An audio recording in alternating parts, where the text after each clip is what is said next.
La rencontre entre Johnny Hallyday et Hervé Temim aurait pu être plus cordiale. C'est lorsque le chanteur veut poursuivre en justice son médecin qu'il rencontre le célèbre avocat décédé ce lundi 10 avril. Les deux parties ont réussi à trouver un accord à l'amiable grâce au ténor du barreau. Pas une mince affaire, puisqu'à l'époque des faits, tout laissait à penser qu'aucune intransigeance ne serait effective des deux côtés. C'était en 2009. Johnny Hallyday se fait opérer à Paris d'une hernie par son chirurgien Stéphane Delajoux.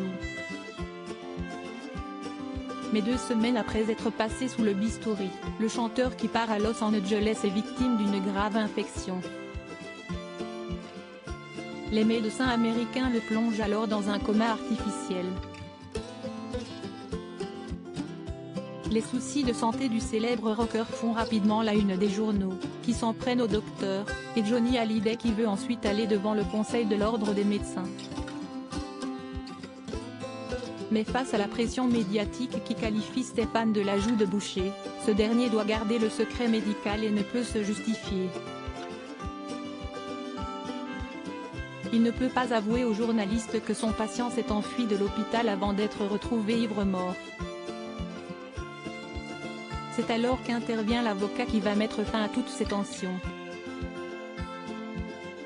Supérieur à Shakira, Miley Cyrus, Johnny Hallyday, ces stars qui ont réglé leur compte en musique. Laura Smith conseille le médecin prend Temim, il est génial. C'est la fille de Johnny Hallyday, lui-même, qui conseille au médecin le choix de son avocat. Vivant avec le frère cadet de Stéphane Delajoux, Laura Smith se retrouve entre les deux parties. Quelques mois après le début de l'affaire, en mai 2010, les experts rendent leur rapport. L'opération s'est déroulée dans les règles de l'art.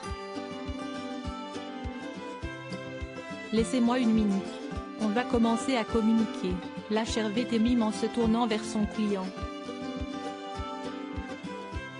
Il y a eu un accord global entre Johnny Hallyday, les compagnies d'assurance et le docteur Delajoux, résume brièvement sans plus de commentaires l'avocat devant les journalistes de l'AFP. Hervé a pris tout le monde à revers. Ça faisait quand même 6 mois qu'on s'en prenait plein la gueule, s'est souvenu Stéphane Delajoux dans les colonnes de Vanity Fair. Article écrit avec la collaboration de 6 médias Crédit Photo, Achat Pictures Abaca.